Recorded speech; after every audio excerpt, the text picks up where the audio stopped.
Gila lu, Bro. Gue tinggalin sendiri. Dasar lu nggak tahu diri lu. Wah, blabar pisan gak ada pekerjaannya. Bro, lu jangan ninggalin gua. Dari Selawi. Kasino. Alah, ngulang gitu. Kalau Indra gimana Indra? Bayarannya sama mau terima.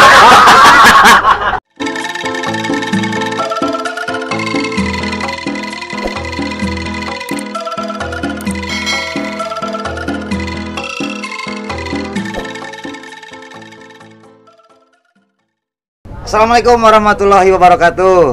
Waalaikumsalam. Ramai sekali malam hari ini. Ya, mudah-mudahan jangan hanya sekali tapi berkali-kali. Nah itu, bertemu lagi di acara Curhatan Rekan. Dari Papua, mana Papua? Dari mana lagi? Dari Ambon, agak Kareba, Kalimantan. Kalimantan. Agak Kareba, Kalimantan. Bali. Oh, Swastiastu Bali. Wah, luar biasa. Salam sejahtera. Wong Jawa.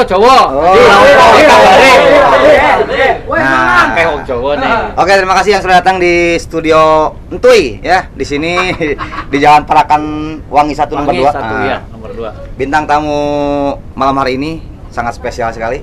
Ya, adanya di malam hari kalau bintang tamu ya. Kalau Kalau siang hari matahari tamu. Oh iya, bintang. Ini malam kebetulan bintang tamu. Oh, luar biasa. Bisa perkenalkan dulu? Ya, perkenalkan nama saya Dik.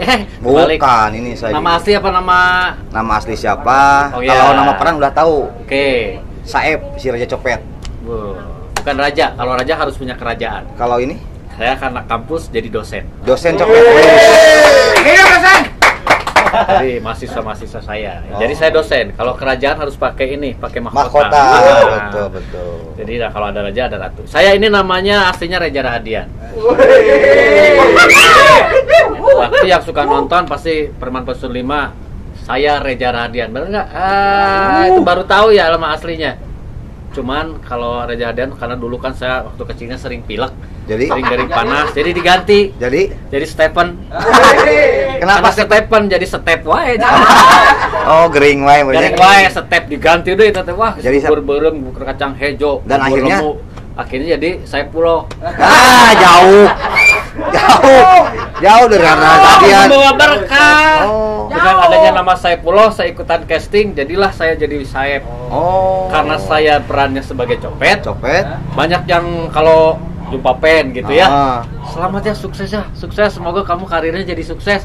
Ternyata benar. Doa itu ijabah para penggemar saya.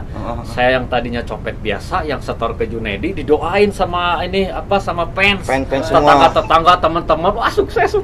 Akhirnya sukseslah jadi bos copet. Wih, tepuk tangan buat bos copet.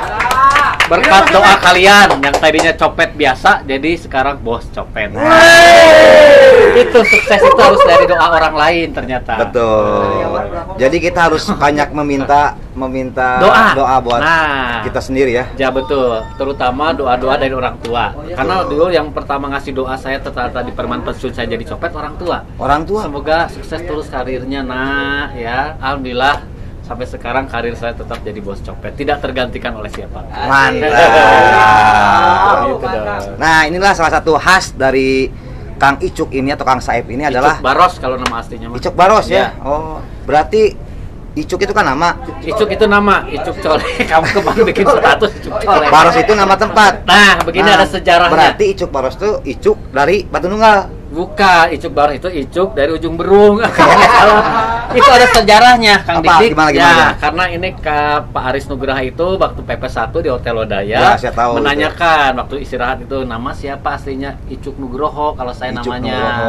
Ternyata responnya Pak Aris itu kok Icuk Nugroho kayak pegawai TU katanya kurang populer. Populer benar. Ya, masa Icuk Nugroho kayak pegawai TU ganti tinggal di mana? Cimahi, Pak, dulu mah dari Pak Juragan, Pak. Oh, Cimahinya di mana? Di Baros gitu. Nah, itu aja udah nama kamu belakangnya pakai nama kota Cimahi Baros. Jadi Icuk Baros. Nah, sampai sekarang lah di kredit detail itu ditulisnya Icuk Baros. Biar saya uang banyak tapi tidak pernah boros. Luar biasa. Tidak pernah ngerokok kan saya mah tidak boros. Oh, nyindiran. Nyindir. Enggak, cuman karena mempertahankan barosnya aja. Oh iya. Curi pasti kan ngerti. Kang Saep ini dikenal di pernah pensiun dulu tuh sering berorasi yang panjang, itu bisa apa gitu gimana? Ya, itu pertamanya sih Pak Aris itu tidak memberikan langsung ibarat bayi itu jangan langsung makan jengkol sama jangan langsung makan lalap daun sampe. Makanya mal kuatan daun huntuan. Jadi dikasihnya bubur lemuk dulu yang lemah-lemah dulu yang tidak keras lah gitu ya. Jadi waktu saya pertama masuk di Parlemen itu cuma begitu aja, tidak terlalu panjang. Tapi begitu ke sini ternyata saya bisa mengunyah makanan yang itu sampai bisa nambah lagi akhirnya ditambahlah narasinya menjadi panjang. Apalagi saya bertanggung jawab untuk menerangkan filsafat dan juga teori-teori tentang percopetan kepada mahasiswa saya sehingga mahasiswa saya menjadi otaknya tercuci. Yang tadinya terjerumus ke dalam jurang kebaikan saya angkat. Jadi dunia kejahatan. Sangat luar biasa sekali. Iya. Ini bisa dicontohkan ketika memberikan sebuah pengarahan kepada para mahasiswanya. Bisa. Jadi coba. Yang pertama adalah begitu kita bertemu dengan mahasiswa, ternyata di kampus saya menerapkan disiplin yang sangat tinggi. Sehingga kalau kesuksesan seseorang apapun bidangnya ternyata harus disiplin dulu. Nah, begitu mahasiswa saya datang, tidak langsung ngobrol atau apapun, langsung kita baris berbaris dulu. Mengingatkan kita pada pelajaran pramuka dulu ya. Sehingga di situ di dasar-dasar itu sebelum kita melakukan suatu kegiatan, suatu tindakan kejahatan harus dibarengi dengan kedisiplinan dan juga pengetahuan tentang baris berbaris. Jadi yang pertama adalah berhitung dulu supaya jangan salah ngitung. Kalau nanti setor dompet jangan sampai salah ngitung. Jadi berhitung 1, 2, 3. Nah, karena kita ada saling menghormati di antara sesama, jadi kita harus hormat gerak. Hormat gerak. Nah, itu adalah latihan juga. Ya, saya juga menghormati anak buah saya dan anak buah saya juga menghormati saya. Anak buah aja dihormat, apalagi orang tua. Setelah menghormati, tetap gerak dan saya langsung memberikan kuliah yang disebut dengan DDIM. Jadi begini, selamat siang mahasiswa dan mahasiswiku sekalian. Pada hari yang cerah ini, langit begitu cerah di kota Bandung. Sebelum kalian melaksanakan operasi pada hari ini, saya ingin memberikan mata kuliah DDIM untuk hari ini. Apa itu DDIM? DDIM adalah tiada lain dan tiada bukan adalah dasar-dasar ilmu mencopet. Karena kalian adalah orang-orang yang miskin, pengangguran, dan lemah iman. Sehingga akhirnya kalian bisa bergabung dengan saya. Selamat datang di dunia kejahatan. Mari kita song-song dunia percopetan ini dengan penuh semangat dan juga penuh dengan dedikasi yang tinggi. Kalian harus bisa menjadi copet-copet yang bisa mengharumkan nama Bandung di mata dunia. Jangan kalah sama Buenos Aires, jangan kalah sama Praha, Hanoi, Amsterdam, Roma dan sebagainya. Jadikanlah kota Bandung adalah kota yang 10 besar terbanyak copetnya di dunia. Mari kita torehkan sejarah. Jangan sampai kita menjadi copet yang tidak berpengalaman. Makanya akan saya didik kalian agar kalian bisa menjadi copet-copet profesional di masa depan. Nah, berarti itu tuh salah satu adegan di permen pensiun? Ya, itu sering saya ulang di permen pensiun karena mahasiswa-mahasiswa saya datang dan pergi. Jadi berganti-ganti. Ya, berganti-ganti karena apa? Ada yang insaf atau gimana itu? Ya mungkin ada yang terjerumus ke dalam jurang kebaikan, ada juga yang mungkin dia belum bisa membanggakan kedua orang tuanya dengan mencopet. Bisa seperti itu ya? Bisa. Ada juga yang mungkin nasibnya sial, apes dan tertangkap polisi. Ada juga. Jadi sepandai-pandainya copet, jangan pernah kalian mencopet seorang anggota polisi. Kenapa? Jangan langsung ditangkap dong. Iya, ibarat kita polisi itu menciduk kita, ibarat kita menciduk air di bak yang penuh airnya. Gampang mudah sekali. Akan dimasukkan ke dalam penjara, dalam sel yang dingin dan susah untuk bertemu dengan keluarga. Waduh, jangan sampai ya. Ya, jangan sampai. Tapi Kang Saep, itu kan cuma sekadar adegan ya, adegan, ya. Jadi tidak harus ditiru. Tidak, itu contoh yang tidak perlu dicontoh. Contoh tapi tidak perlu dicontoh. Nah, ini hebatnya dari skenario Pak Aris Nur. Iya, betul sekali. Intinya dari tuntunannya, pelajarannya dari adegan itu apa? Nah, ini dia yang unik dari preman pensiun Yang adalah harus ditiru. memberikan sesuatu tuntunan yang baik walaupun itu keluar dari seorang copet yang hina, yang jahat, yang tidak mengenal belas kasihan sama sekali, merugikan orang lain, tapi dia mengeluarkan kata-kata yang sungguh luar biasa. Seperti misalnya, contoh, satu, dari segi kedisiplinan, jangan sampai kita telat. Anggap aja itu pekerjaan kita. Jadi kalau kita datang ke suatu tempat casting, syuting, pekerjaan, bisnis, jangan sampai kita menjadi telat. Harus kita disiplin. Itu berarti mencepat juga harus disiplin. Ya, apalagi pekerjaan yang lain. Nah, dalam mencintai sesuatu pekerjaan itu kita harus serius, harus penuh dengan dedikasi. Dedikasi orang mana dedikasi? Dedikasi itu temannya Deddy Mulyadi. Oh, sebelahnya lah, jadi beda klaster. Beda klaster ya. Ya, jadi dalam suatu apa yang saya pernah di PP5, kalau yang pernah nonton, kalau kalian tidak mau jadi orang jahat. Ini sebatu tausiah di bulan Ramadan. Coba apa? Dengerin semuanya, dengerin. Tidak mau jadi orang jahat, tidak mau menjadi copet seperti saya. Kalian jangan pernah menjadi pengangguran. Nah itu, jangan menjadi pengangguran yang miskin. Pengangguran yang miskin. Kalau pengangguran kaya nggak masalah ya? Tidak apa-apa. Kalau kita pengangguran, orang tua kita kaya, mungkin kita masih bisa pinjam mobil Mercy-nya orang tua untuk gaya-gayaan. Bisa minjem Alphard-nya orang tua untuk ke mall, bisa untuk apel. traktir orang lain orang juga. Melihat anjir orang kaya, padahal dia untuk orang itu punya orang tuanya. Tapi kalau kita udah pengangguran, orang tua kita tidak punya apa-apa, bayar Posipa aja pasti lari-lari, itu berarti kita pengangguran yang miskin. Kalau ditambah dengan satu lagi, lemah iman, itulah akan menjadi suatu komposisi yang sempurna untuk menjadi suatu kejahatan yang merajalela di kota Bogor. Jadi intinya jangan pernah menjadi pengangguran, jangan miskin dan jangan lemah iman. Itu mantap. Itu ambil makna positifnya dari seorang bos copet. Betul. Itu ambil posisi negatif, positifnya dari situ. Itu tuntunan preman pensiunnya ada di situ. Ada di situ. Jadi meskipun keluar dari seorang penjahat, kalau baik, betul. Ambil. Ya, seperti gitulah. Jadi ada hikmahnya. Jadi dan di preman pensiun, kenapa saya sebagai bos copet tidak turun dari sebuah mobil Mercy mewah, tidak turun dari sebuah Alphard, tidak turun dari sebuah motor besar atau bagaimana, rumah saya mewah? Kenapa tidak begitu kan? Karena dari PP1 saya sudah menjadi copet, kalau 5 tahun kemudian mungkin saya sudah sukses. Ya kan? Betul. Karena saya komitmen, tidak pernah copet menjadi preman, copet menjadi tukang tagih, kan tidak pernah. Saya komitmen dalam satu pekerjaan itu harus fokus, makanya dari copet menjadi bos copet adalah satu pekerjaan yang fokus. Jadi kalau kalian fokus dalam satu karir, fokus terus. Makanya di sini saya tidak dikayakan, rumah masih ngontrak. Masih ngontrak ya? Motor nggak punya. Istilahnya apa? Kampus juga seadanya seperti itu. Tidur di taman. Di taman. Tidak pernah.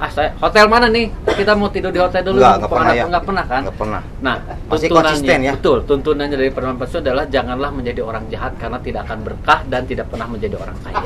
Nah itu. Keren sekali, meskipun dia seorang copet tapi bisa dibilang banyak tuntunan dari tuntunannya, dari adegan. Jangan copetnya tapi kata-katanya. Kata-katanya betul.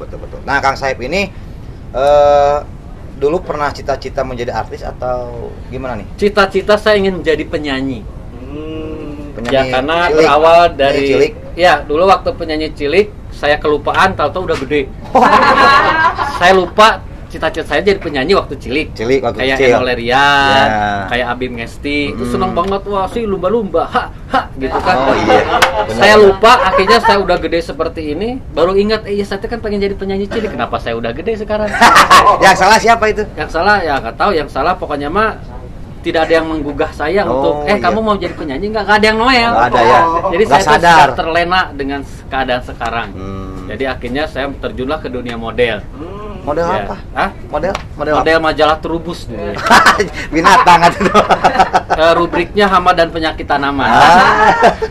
Jadi ya akhirnya saya pengen jadi penyanyi, kursus di Elpas waktu itu tahun 2001. Jadi keingetan lagi, Elpas itu adalah kursus musik. Selain ada khusus musik kan banyak ya. Ada Elpas juga yang mengeluarkan. Andin juga itu kakak kelas saya sebetulnya. Andin, cuman dia usianya lebih di bawah saya, tapi saya masuknya telat. Tapi karena sesuatu hal ternyata tidak diteruskan di situ. Nah, berhenti. terjerumuslah saya ke dalam jurang MC. Setelah ikut itu Elpas masuk ke MC. Betul, karena nyanyi tidak ada job, karena tidak diselesaikan kursusnya hanya 1 bulan 2 bulan, harusnya kan 6 bulan baru menjadi penyanyi. Ya. Tapi kalau dalam 3 bulan baru dasar-dasar, saya tidak pede untuk menyanyi. Akhirnya terlanjur pegang mic, mau diapain ini mic?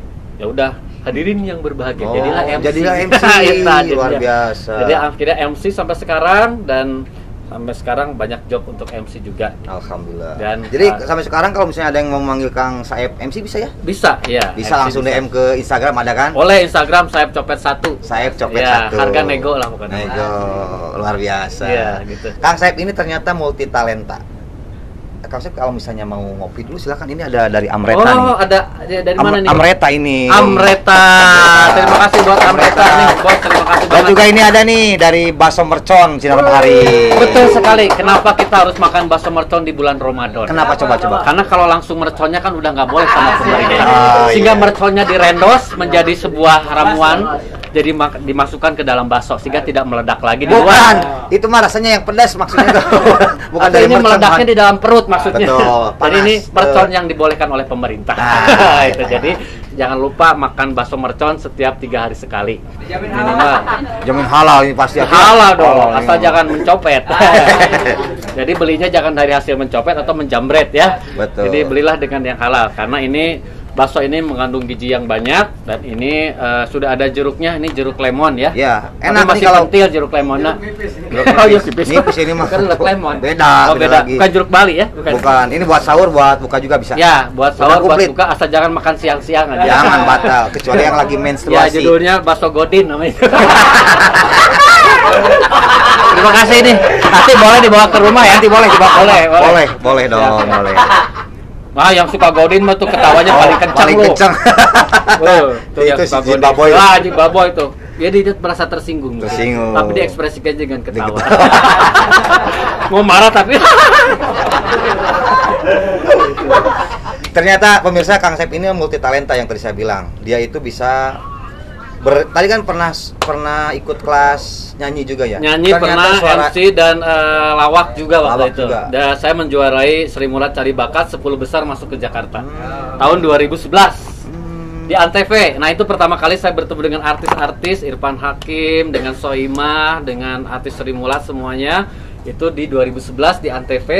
Saya ribuan peserta di Sabuga, ternyata diseleksi mengalahkan pelawak-pelawak di Jawa Barat. Akhirnya saya masuk 10 besar sama Om Barlin almarhum waktu itu ya. Barlin almarhum.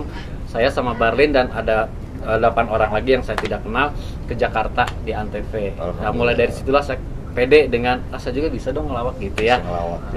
Karena saya sudah terlanjur masuk ke dunia acting, sehingga dunia lawaknya tidak terlalu dipelajari. Saya pelajarinya acting terus, cara bergimik, cara berdialog, cara menghafalkan naskah. Tapi masih ada sih dasar-dasarnya dalam ilmu mencopet. Maksudnya dalam dasar ilmu melawak. Masih sama DDIM kan? DDIM juga. Dasar ilmu melawak. Itu diajarkan. Ngomong-ngomong tadi masalah nyanyi, katanya suaranya itu bisa mirip penyanyi. Ya, saya dari kecil senang dengan lagunya Ebit GAD. Ebit GAD bisa? Ya, dan juga Jamal Mirdad. Contoh gimana? Yang lagu Ebit GAD kalau enggak Jamal Mirdad, dua-duanya coba contohin. Yang Ebit dulu ya. Ebit dulu dong.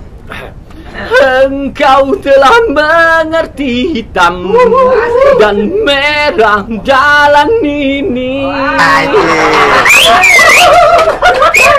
Saya ingin ada suatu lagu yang dikolab antara ST12 dengan Ebit GAD. Campur mana? Jadi lagunya ST12, cuman yang nyanyi Ebit. Oh, bisa. Coba jadinya seperti ini hasilnya. Coba gimana hasilnya? Kolab. Kau rinduku, jiwaku indah memanggil namamu. Seperti itu. Adaku terbang untuk. Itu jadi begitu.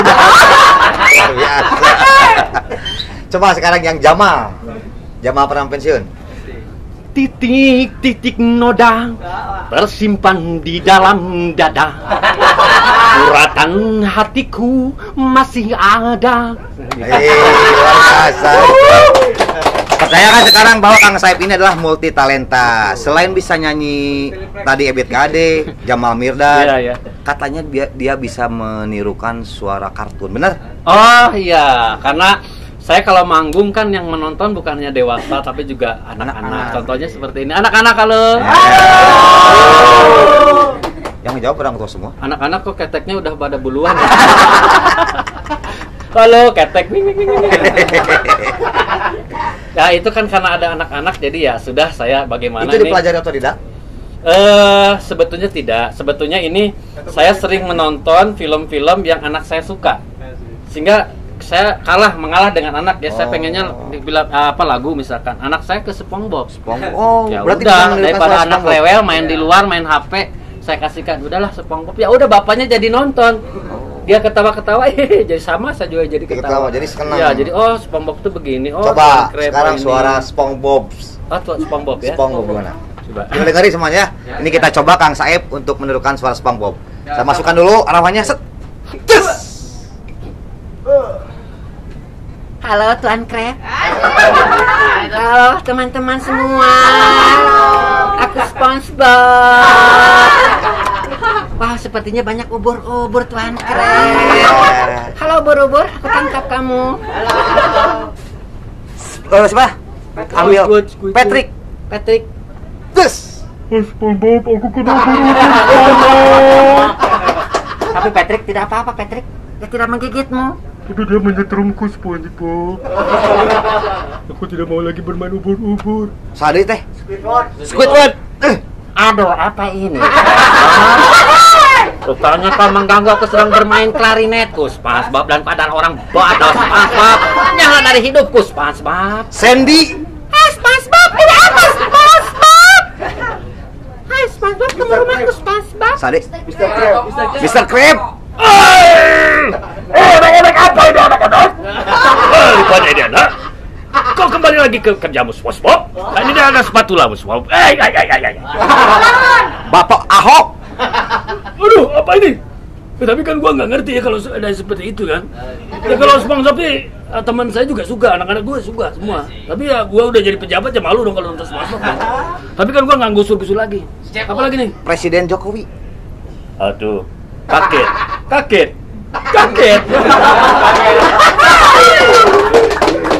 saya. Tapi alhamdulillah saya sudah divaksin. Sudah divaksin, Pak? Sudah divaksin. Ada yang sudah divaksin atau belum? Harus divaksin karena Indonesia adalah ingin menjadikan rakyat Indonesia sehat dan tidak terkombinasi dengan COVID-19. Dan mudah-mudahan rakyat Indonesia kalau sudah sehat semua, COVID sudah tidak ada, ya saya akan kasih sepeda. Luar biasa, tepuk tangan buat Kang Saip. Ada lagi suara yang bisa ditirukan selain itu? Agim. Oh, Agim ceramah. Kita dengerin tausiah 7 menit bersama. Oh, harus minum dulu ya? Oh, iya. Harus ambil barokahnya. Oh, iya. Kita dengarkan suara Agim dari sekarang. Assalamualaikum warahmatullahi wabarakatuh. Gimana kabarnya semua ini? Alhamdulillah. Ini saya biasanya mah jamaah atau ibu-ibu, kenapa sekarang jadi bapak-bapak ini ya banyaknya? Iya, lagi semangat mungkin pada gitu taraweh. Ya. Alhamdulillah ini kita sudah ada di bulan suci Ramadan ya, bulan yang penuh berkah, betul tidak ini? Betul. Insya Allah nanti kalau tidak ada halangan akan ceramah di sini ya. Iya. Di channel, setuju tidak ini? Setuju. Karena saya sudah jarang jawab sekarang. Kenapa? Sejak Pandemi ada gitu. Corona tidak boleh berkumpul. Bisa online kan jawabnya gitu, ceramahnya bisa. Tapi bayarannya sedikit. Malu. Ya. Jadi tidak bisa kawin lagi ya. Luar biasa Kang Saip. Ada lagi yang bisa ditirukan? Ada permintaan? Ada warna. Rasanya binatang semua. Tapi ada juga yang dulu ada kartun yang namanya Popeye ya. Oh. Itu kalau yang angkatan saya mungkin ada ya. Nah, ini yang udah tua-tua kayak gini nih. Saya juga sama tahu Popeye mah yang suka minum bayam. Minum bayam ya, betul, makan bayam. Makan bayam. Tahu pacarnya siapa? Olive. Udah tua berarti. Gimana coba? Hai Olive, kau kemana Olive? Aku tidak mencarimu Olive. Kok ada di sini, Olive? Pai. Aku di sini, Pai. Oh, ada si Brutus. Ada Brutus di sini. Gitu ya. Jadi luar biasa, benar-benar. Ada juga dulu Scooby Doo ya. Oh, yang goblok itu. Aku punya takut Scooby. Aku takut Scooby. Segi ya. Luar biasa. Ternyata Kang Saip ini banyak sekali talentanya, tapi mungkin belum keangkat ya. Apa sudah sering banyak yang tahu nih kalau Kang Saip ini bisa belum karena saya masih menyembunyikan kemampuan saya itu sampai ada produser yang serius yang mendatangi rumah saya dan menyuruh saya dubbing di 1000 episode untuk film kartun baru mungkin. Oh. Nanti mungkin film Perman Pesun ada kartunnya, Mr. Bean aja ada kartunnya. Amin. Gitu. Benar. Mudah-mudahan nanti saya bisa menyuruhkan suara Dik, suara Gobang, suara Murad atau siapapun yang di dalam film kartunnya. Gitu. Ya, lucu amin, kan? amin. Kalau ada film kartunnya lucu. Setuju nggak? Setuju kan? Kang Saip dari umur berapa tuh belajar suara seperti itu? Dari suara itu dari sejak SD. Dulu menirukan Soeharto dulu ya karena dulu waktu menteri-menteri zaman Harmoko, zaman Soeharto, Murdiono, Panglima ABRI itu saya sudah bisa menirukan karena yang disetel tuh berita lagi kan dulu mah kartun belum ada RCTI. Jadi berita lagi paling juga Selekta Pop, Kamera Rian, kelihatan sudah tuanya ya. Kelihatan sudah tuanya kelihatan. Saya lihat di YouTube, enggak usah harus tua. Soeharto bisa sekarang. Dulu kan waktu itu Soeharto masih ada aja. Jadi saya masih SD. Dulu gini kalau nggak salah, saya masih ingat. Saudara-saudara sebangsa dan setanah air. Negara Indonesia adalah negara yang banyak mengandung banyak mineral dan juga batu bara. Ini menunjukkan kita bahwa saya tidak korupsi ya. Jadi tidak ada KKN di rumah saya. Gitu. Jadi apa yang dimaksudkan adalah Indonesia supaya menjadi daerah tinggal landas gitu. Gitu. Mantap. Ada juga yang Harmoko dulu. Harmoko ya. Nanti penerangan ya. Bapak Presiden mengatakan bahwa dalam era globalisasi, Bapak Presiden tidak ada kenaikan ekonomi. Untuk tahun ini Indonesia sudah mencapai 10,2%. Dan ini menjadikan Indonesia adalah negara berkembang yang kuat. Itu pesan beliau yang disampaikan kepada saya. Itu jadi Harmoko itu begitu. Betul. Kalau Murdiono beda lagi. Beda lagi. Jadi Bapak Presiden di kediaman Istana Negara beliau menerima kedubes dari Australia. Nah itu makanya bikin ngantuk. Ada yang pernah lihat Murdiono? Lama bisa ngomongnya ya. Ngantuk iya. Makanya pas saya setel itu berita dulu mah siar laporan khusus ya. Pasti itu kalau gak Murdiono pasti si Harmoko tuh. Gitu ya udah. Kalau udah Murdiono udah pada tidur semua. Sampai dirubung semut, tahu nggak? Dikerumunin semut. Begitu disetel udah 2:30 subuh udah semut semua. Benar. Tiduran saya bener.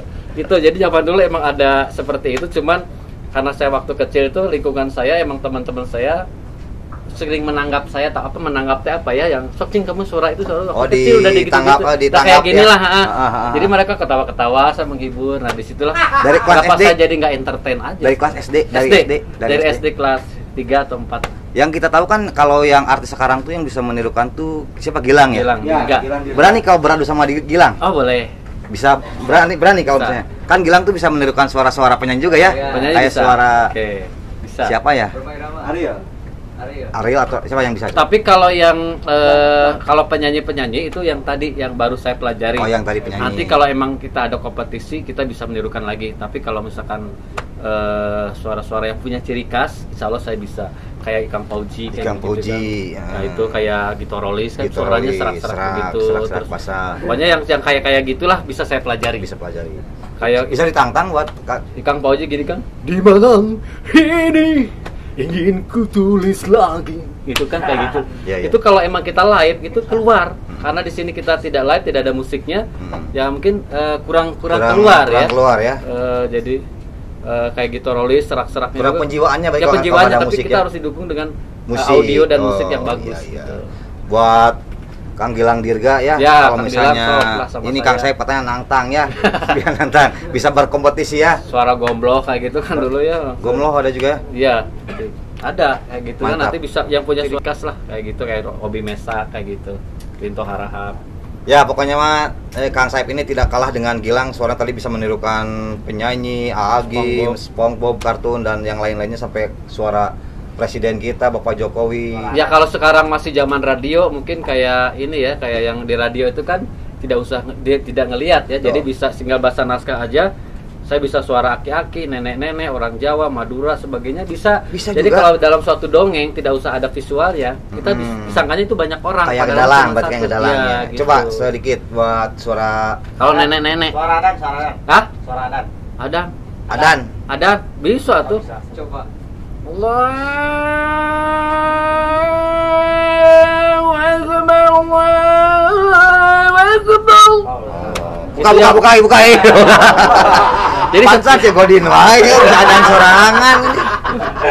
Itu adan yang di RCTI ya. Jadi dalam seperti tadi itu ada lagu-lagu ya, dari ada juga bisa saya pas sambil ngopi? Ah boleh, oh, iya. Itu punya saya mungkin tadi. Bukan. Oh bukan, ini punya saya. Boleh ini di OP nih. Boleh dong. Dari mana kopinya? Iya tuh. Amreta Coffee. Food Brewelet. Tepuk tangan buat Amreta dong. Kalau ini mau dimakan sekarang apa nanti di rumah? Hah? Ini bakso merconnya nanti aja di rumah ya. Di semuanya karena saya buat nyengutnya nggak ada. Iya. Nggak ada koreknya. Aduh, seger kan? Gimana rasanya? Kegantengan dan kebugaran saya menambah 25%. Wih. Makanya kalau sahur yang beginian. Jangan yang saset-saset aja sudah kebuka duit. Lu kieu tah, ngerakeun pisan. Nah, itu jadi saya masih terus mempelajari, kalaupun itu ada tuntunan skenario, tuntunan apapun. Kamu bisa nggak jadi orang Madura? Ya harus bisa. Sekarang nih Kang Saip, tapi Kang Saip harus jadi orang Jawa Medok. Gampang. Coba. Misalkan, nah itu kan percaya sama skenario ya. Nah ini apalagi nih mau syuting nih sebentar lagi nih. Keluarkan dong, ada logat Madura, logat Jawa, logat Bali, harus ada. Jadi beda dengan yang lain sih film. Madura, coba Madura. Ya kalau Madura, kalau di Madura itu nggak ada namanya TK. Asik. Adanya juga TN. TN. Sampean tahu TN? Apa itu TN? Kalau TN itu taman nak-kena. Oh. Di Sunda taman kena-kena, kalau di Madura taman nak-kena. Jadi di sekolah di mana? Di TN om. Taman anak ya. Taman nak-kena. Tidak taman kanak-kanak tidak. Tidak. Kalau sate gimana sate? Ya kalau di sate, kalau satu tusuk itu 3.000, kalau 10 tusuk 30.000 dah iya. Benar. Bali. Tiang dari Bali datang jauh dari Kuta. Ini mau dagang patong-patong. Om Swastiastu, matur seksama, sahajang semang semuanya. Ini tiang dari Bali, ini tiang listriknya. Bukan itu mah tiang. Oh ini tiang. Itu dari Bali. Kalau itu ya nyoman ya. I gede kentut anunya. Baduy. Hah? Baduy, Sunda tuh Baduy mah. Baduy mah Sunda kasar ya. Kalau Medan? Kalau Medan itulah, itu aku paling seneng kalau kau bicara soal Medan kau. Ini profesi supir ini ya. Ini Kasino sama Indro ya? Ini kalau Kasino sama Indro, ini si Indronya ini. Harusnya dia yang ngomong Batak ini harusnya. Aku wong Jawa nih, aku wong Jawa, ini Batak. Cepat. Gila lu, Ndro. Gue tinggalin sendiri, dasar lu nggak tahu diri lu. Wah, blabar pisan gak ada pekerjaannya. Ndro, lu jangan tinggalin gua. Dari Selawi. Kasino. Alah, mulai gitu. Kalau Indra gimana Indra? Bayarannya sama, diam aja dia. Gak ngomong. Ambil aja semuanya, bayarnya buat kamu aja. Kasino. Ya habis ini kan kau ngomong lah. Kalau dia itu ngomong, kau juga boleh ngomong. Kan bayar aja kau sama kau. Ini makan gaji budak kau ini. Keren. Ada lagi logat yang lain? Papua. Oh, logat Ambon ya. Ambon. Ya, karena bagaimana ya? Kemarin kau orang ya berdua kita bersama-sama tidak ke sana ya. Mantap. Ini banyak orang ini ada bekumis itu ya. Banyak bekumis ini. Sudah kita saksikan berarti Kang Saip itu benar multi talenta. Amin. Mudah-mudahan Kang Saip semakin sukses. Amin. Semakin sukses kayak Raffi Ahmad, Amin. kayak Kang Gilang Dirga ya. Walaupun tiada wajah saya pas-pasan, saya ingat kepada motivasi saya itu Tukul. Motivatornya Tukul. Dia itu tidak penampilannya tidak keren, tidak seperti Raffi Ahmad, tapi kesuksesannya bisa melebihi orang-orang yang keren. Nah, jadi biasa. Dia dengan modal seperti itu, dengan kemauan yang tinggi, yang keras, akhirnya dia jadi orang sukses. Tukul itu orang sukses. Betul. Ya, dia bukan Pak Mata. Itu kan, gitu. Gimana? Ini channel harusnya bikin seperti itu talk show. Tapi kita yang lain lagi. Kita colok Colok mata. Nanti beda lagi, kita colok mata itu beda lagi. Beda lagi ya. Itu channelnya nanti beda lagi. Beda lagi. Di mana itu? Itu di channelnya ada di sebelah. Ya, di sebelah. Di colok mata channel. Langsung ngedadak bikin dulu ya. Jadi itu ya. Jadi saya pengen sukses seperti beliau. Amin, Beliau amin. tuh dari dulu kan model video klip cuma joget-joget. Akhirnya dia casting merantau ke Jakarta dengan mengontrak seadanya. Akhirnya kalau Tuhan sudah mengangkat suatu derajat seorang umat itu tidak melihat pandang apakah dia ganteng atau apa. Yang penting kalau kita mau ke sana, kita juga itu ke siapa yang mengangkat seperti itu kalau bukan Allah. Jadi kita jangan lupa sama Allahnya. Tapi usaha kita harus dimaksimalkan. Nah, usaha maksimal kalau kita tidak ingat dengan yang di atas, itu tidak akan menjadi barokah. Allah akan biarkan dia naik. Tapi suatu saat akan jatuh, Allah jatuhkan dengan mudah. Gini lagi. Ya, akan down lagi karena tidak berkah. Itu tadi. Kalau pekerjaan kita pengen berkah, apapun pekerjaan kita, jangan lupakan ibadah. Sarolat teh. Nah, jadi kita jangan lupakan kewajiban kita yang pertama dulu apa. Betul. Setelah kita kewajiban kita terpenuhi, karir kita pun akan istilahnya lebih fokus karena kewajiban sudah saya tunaikan. Sekarang dunia saya dong. Gitu kan, saya ambil kejar dunia. Tapi kalau kita hanya mengejar dunia, pasti kita akan terbebani. Tadi nggak sholat, akan terbebani. Aduh, saya tadi nggak melakukan amal kebaikan. Terbebani terus, sampai terus. Akhirnya jadi kebiasaan. Akhirnya lupa, dia naik. Karena kan Allah tuh maha pengasih dan penyayang. Dikasih sukses, dikasih mobil, dikasih.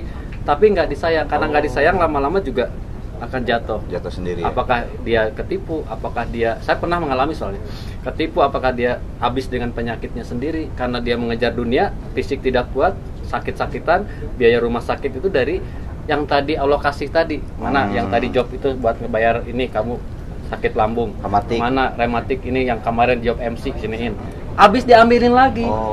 Mana yang kemarin karena mobil tidak dijual, berkah. Ya motor dijual nih buat biaya anu. Jadi akhirnya diambil lagi. Jangan sampai diambil lagi seperti itu. Pertahankanlah ibadah kita. Kalau kita makin sukses, ibadah juga harus sukses. Semakin sukses. Sukses lagi, ibadah jangan ini makin sukses, ini makin sini karena seseorang kalau sudah sibuk dunia, ini akhiratnya akan turun. Biasanya begitu cenderung.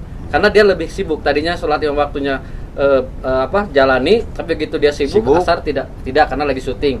Maghrib dia enggak lagi nyonyok kamera. Isya dia lagi ngedit. Kecapean mungkin kecapean, tidak sholat. Subuh dia bangunnya kesiangan. Gimana mau sukses ya begitu? Sedangkan dia masih meminta, ya Allah sukseskan aku. Cek Allah siapa lu? Anjir. Sholat aja kagak. Anjir, mantap. Benar nggak? Ya itu. Jadi kita logikanya seperti itulah. Jadi kalau kita punya seorang atasan atau seorang dunungan, bos. Kalau kita berprestasi kan bos juga ngasih. Udah pakai lah mobil saya tuh. Kamu kan bagus tuh penjualannya. Udah pakai mobil saya aja kan. Jadi tapi kalau kita ibaratnya kita punya seorang bos atau dunungan, suruh ngejual ini nih. Suruh targetnya 10, kita jual cuma satu, yang lain mau 10, kita satu. Tapi kita ngerek, bos pinjam duit dong bos. Lu jual apa? Ini aja jual cuma satu. Begitu kan? Logikanya begitu, Allah juga begitu. Kita doa terus wah, sampai sholat tara. Ya, eta we logikanya. Kalau orang atuh teh sholatna tuh sholat tara sah. Jadi itu yang penting jangan meninggalkan sholat dimanapun kita berada. Itu adalah kewajiban kita karena dengan sholat kesuksesan kita dengan kesuksesan yang tidak sholat ini akan bertahan lama. Amin. Jadi ibaratnya pengawetnya itu sholat. Tapi kalau ini tidak, dia akan turun nanti suatu saat dia akan jatuh. Ini akan naik terus gitu. Nanti dia akan diingatkan setelah dia di bawah. Udahlah saya akan sholat, baru dia naik lagi. Ini udah jauh, ketinggalan kan akhirnya. Nah, gitulah saya juga dari awal dari nol di PP saya tidak pernah ya istilahnya jangan sampai bolong lah ibadah kita, sholat kita akhirnya sampai di PP 5 dimaksimalkan. Itu kan dari 1, 2, 3, 4, 5. Itu yang kedua kedisiplinan. Jadi kalau kita sudah diterima di suatu ini, yang kedua adalah disiplin. syuting jam 7 datang jam 7, syuting jam 8 jangan datang jam 9. Tetap kita harus disiplin. Ya, yang keduanya jangan pernah suatu pekerjaan itu kita anggap itu main-main. Karena suatu pekerjaan dalam syuting itu adalah keseriusan batu loncatan kita untuk kesuksesan di masa depan. Jangan sampai syuting itu hanya untuk mengisi waktu aja. Syuting itu hanya untuk bertemu teman-teman, untuk daripada bete di rumah, itu udah salah. Jadi saya datang ke sini adalah mengejar cita-cita. Intinya motivasinya bukan daripada bete, daripada orang gabut, nanaon, ini syuting. Nah, jadi yang gitu motivasinya adalah saya meninggalkan keluarga, saya ingin mencari duit. Jadi nanti kalian akan lebih serius dalam menjalaninya gitu. Jadi tidak main-main. Kalau kita udah dari syuting itu kita jalani dengan serius, insya Allah kita akan naik terus. Istilahnya apa? Tahap-tahap kita kesuksesan kita akan naik terus. Amin. Tepuk tangan belakang saya. Gimana Pak Saudara? Masih ada waktu? Oke. Satu motivasi buat penonton Dik Dik Channel biar bisa bertahan, karena kan orang kadang-kadang dalam mengejar impian atau sebuah tujuan itu kadang-kadang mereka lemah atau tidak kuat dengan godaan, atau dengan contohnya ada batu kerikil yang tidak, akhirnya dia balik lagi.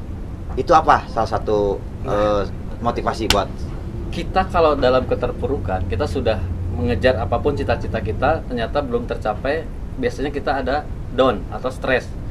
Biasanya orang stres dari psikologi itu dia akan mencurahkan isi hatinya, kalau tidak teman sudah tidak mendengar, biasanya ke Tuhan. Kalau kita dekat dengan Tuhan, curhatnya juga enak. Dan Tuhan juga akan mendengar keluhan kita apa. Kalau kita emang ingin sukses di dunia, itu ada kuncinya. Ada kuncinya. Kalau kita ingin harta, Allah sudah kasih kok jalannya. Tinggal jalani satu. Kalau kita pengen harta kita tercukupi terus, kan ada sholat duha, ada sholat duha, terus sholat ada duha. Istilahnya dengan sodakoh, dengan sahur. Istihoroh bukan ya? Istihoroh bukan. Kalau itu mah sahur mah untuk minta hujan. Istisqo itu mah. Istihoroh itu dari dua pilihan. Dua pilihan. Itu mah nanti. Mending Alphard, mending Camry. Nah itu berarti Isyarat harus sudah sukses kan? Betul. Mending Harley heula, mending Alphard heula, ada sarua hargana mah. Nah itu kan tapi orang sukses. Milih Neni, milih Nina. Orang sukses, gitu kan? Jadi sebelum ke sana, karena kita dalam mengejar suatu impian pasti ada godaannya. Ketika kita diterjang godaan, itu ada yang balik kanan, karena tidak mau tidak mau melewati godaan itu. Saya godaan waktu jadi artis harus kehilangan istri. Wah, iya kan? Jadi karena istri menghalangi, ada yang nyopet tuh istrinya. Ya ada yang nyopet kayaknya. Bukan nyopet lagi, diculik. Diculik ya. Ya udah, saya harus merelakan ini tidak ada, sehingga saya harus mulus. Itu jadi pasti suatu saat kita akan terkena oleh batu yang besar. Itulah kalau kita bisa melewatinya, itu ada pintu yang akan menuju kesuksesan. Tapi rata-rata orang balik lagi.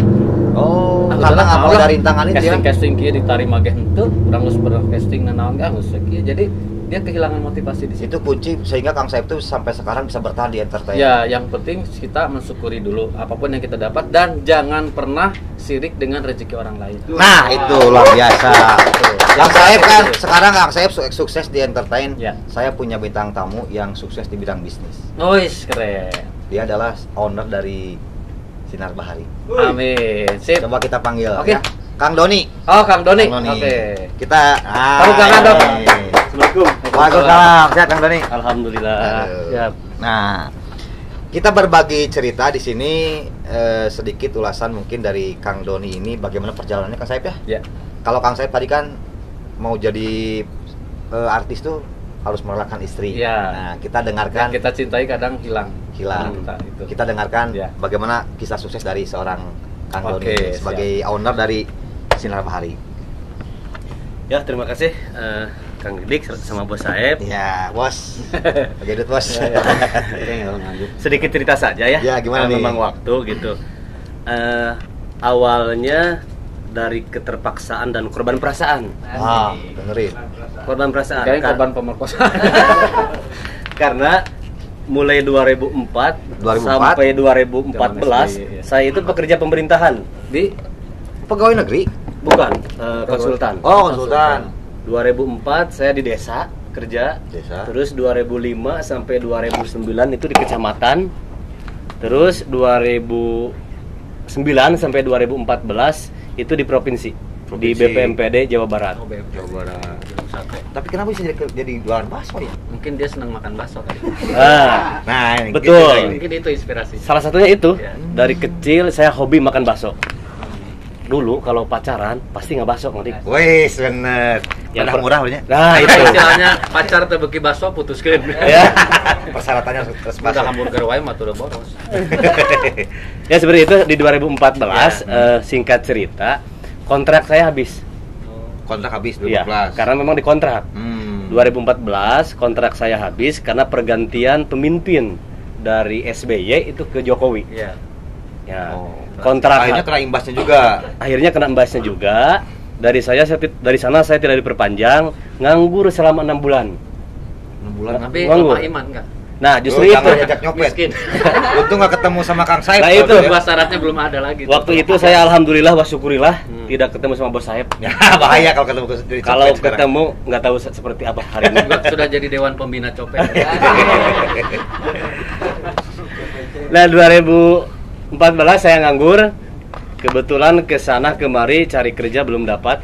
Akhirnya ada pelatihan UMKM Balakop UMKM. di Jawa Barat. Iya. UMKM selama seminggu kalau tidak salah. Saya ikut di sana, ikut ya daripada nganggur kan gitu. Tuh. Cari pengalaman, cari jaringan, Itu bidang apa UMKM? usaha kecil menengah. Tapi Jadi UMKM itu 3 bidang, bidang Iya, iya. makanan, Nah, itu. Yang bidang mana fashion. bidangnya tuh? Nah, saya bidang makanan, Oh, loh. makanan. Anu bakso. Bakso.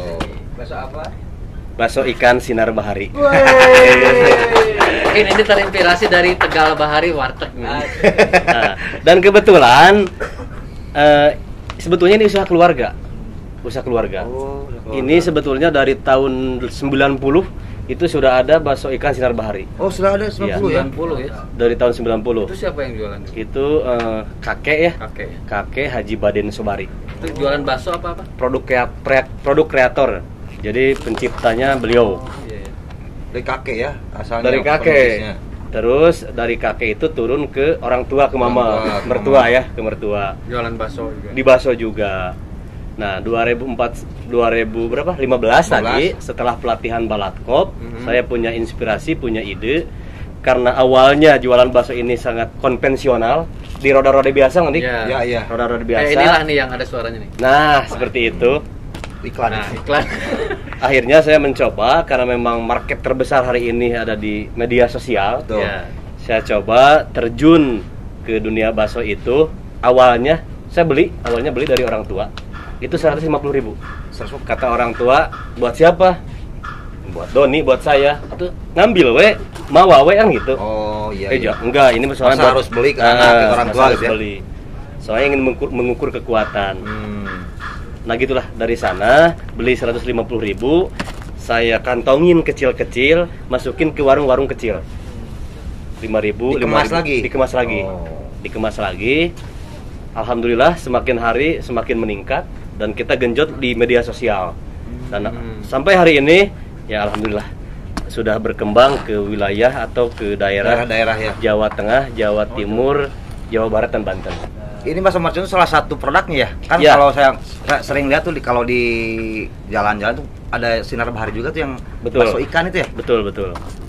Nah, karena permintaan pasar kebanyakan suka pedas, banyak yang request juga bikin bakso pedas, akhirnya kita keluarkan bakso mercon. Ini baru ya. Itu dalamnya ada merconnya gitu. Meledak.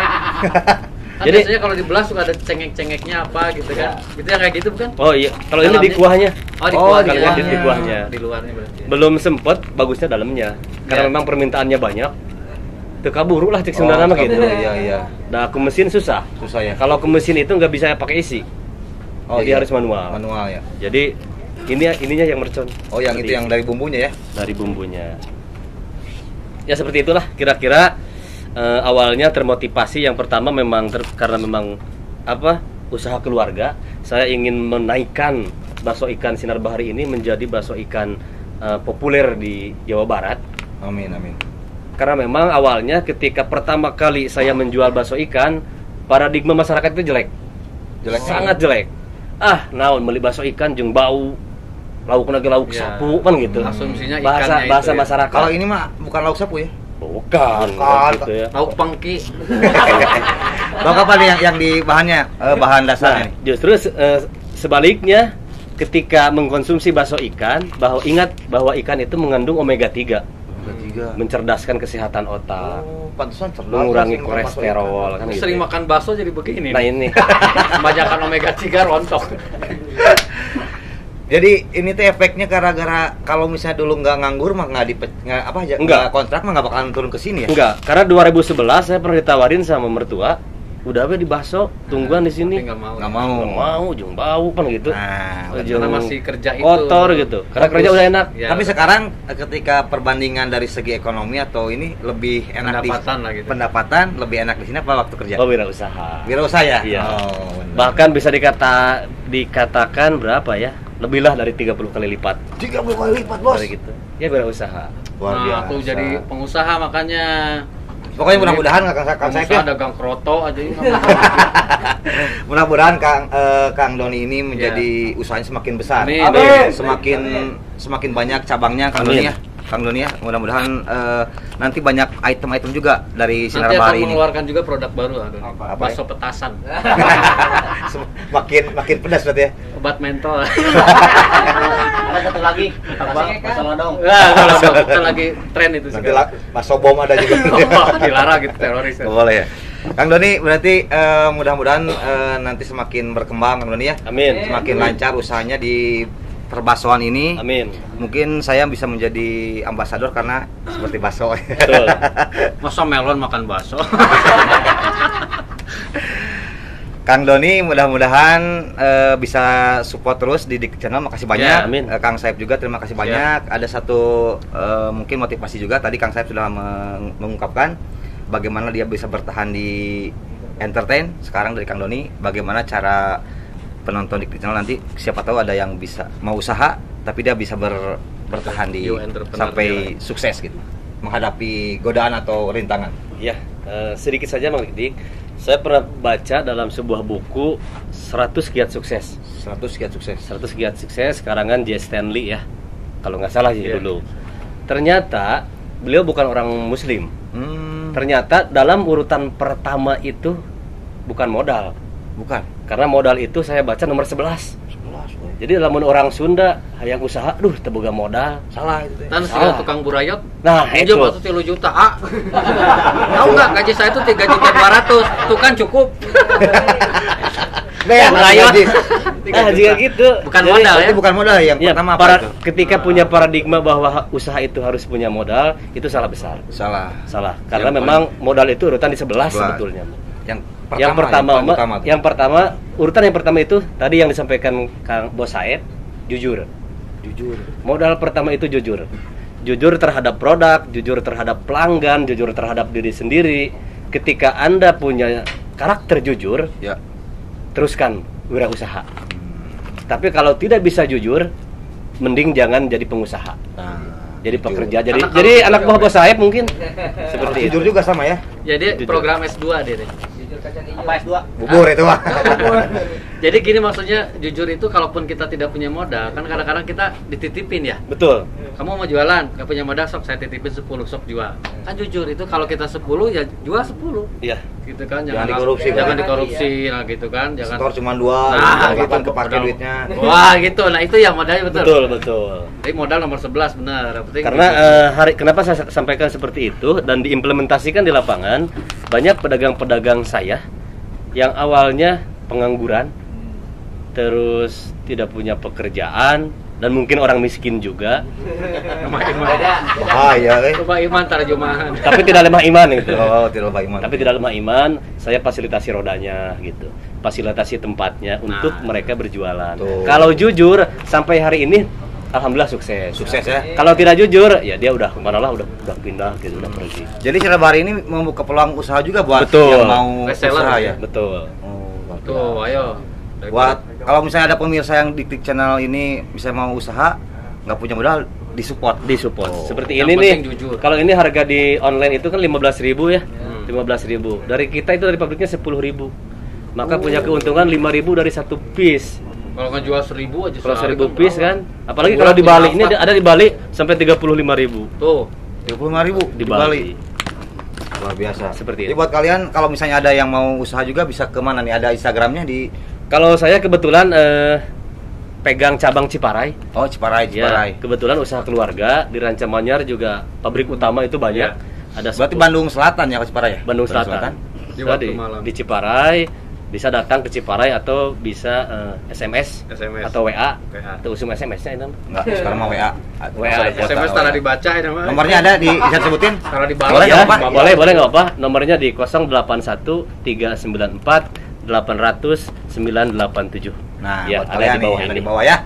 Pokoknya mah terima kasih banyak semuanya yang sudah nonton. Terima kasih juga Bos Doni. Terima kasih, mudah-mudahan lancar sinar harinya. Bos Saib juga. Iya, sama-sama. Mudah-mudahan insaf jadi sopet. Jangan dong. Nanti kita tidak bisa dimanjakan mata kita dengan garis-garis cantik. Mantap, terima kasih buat semuanya. Mohon maaf bila ada salah. Pokoknya mah jangan lupa terus di like, comment, and share dan tonton video di channel. Ya. Ada lagi yang buat sampaikan? Diiritir aja buat besok lagi. Besok aja ya. Jangan dipakai lagi sini ya. Ini mau imsak soalnya. Terima kasih banyak buat semuanya. Saya Dik dan juga Saya Icuk Baros dan juga Doni Sinar Bahari. terima kasih. Wassalamualaikum warahmatullahi wabarakatuh. Waalaikumsalam.